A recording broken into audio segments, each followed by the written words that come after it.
back for another edition of Ask Father Silva, and today's question is, when praying for special indulgences and reconciliation is required, how long do you have to complete that part?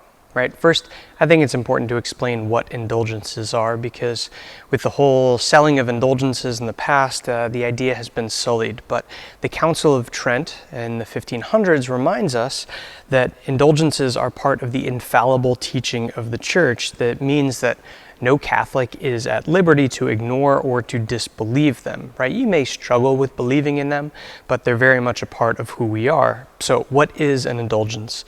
An indulgence is a remission before God of the temporal punishment due to sins whose guilt has already been forgiven, which the faithful Christian who is duly disposed gains under certain prescribed conditions through the action of the Church, which, as the minister of redemption, dispenses and applies with authority the treasury of the satisfactions of Christ and the saints. Right? That's a long definition, but to understand what it means is simply it's the remission of temporal punishment due to sins, right? There's two types of punishment attached to sin. There's eternal punishment, right, which is mortal sin, right? That is remedied by simply making a good confession.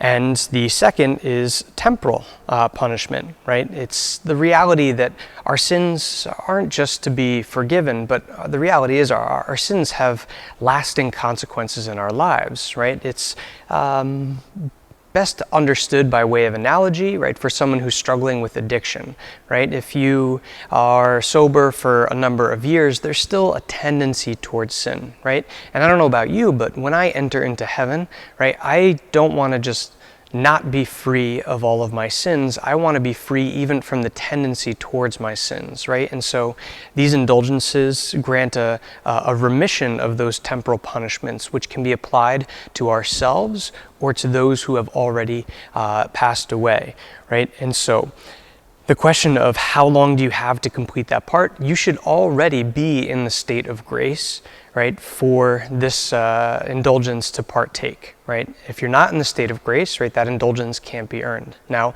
many people take part in the practice of going to confession after having done the indulgence, but it's contingent on being in the state of grace, right? You may not need to go to confession, but it's certainly a good thing to do if you're not in the state of mortal sin.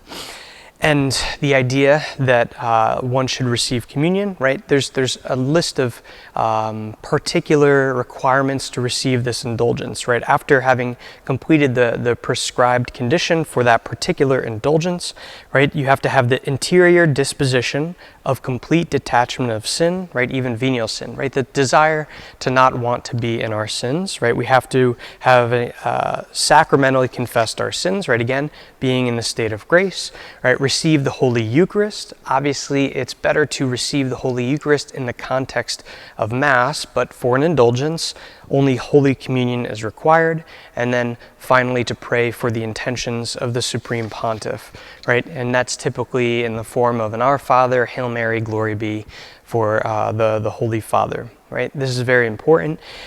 And these indulgences, I think, they're underused, maybe not underappreciated, but not well known by many of the lay faithful. So I encourage you to do some research as to how to acquire certain indulgences, right, to pray very much, certainly for the repose of all of the souls of your family members and friends, but all of the holy souls in purgatory, right, and certainly for yourself too. I think indulgences are a great underused grace to combat many of the results of our sins, right? That temporal punishment. So I pray that you partake in the great grace that is the practice of indulgences, and I pray for all of you very often. So God bless, have a good day, and we'll see you again next week.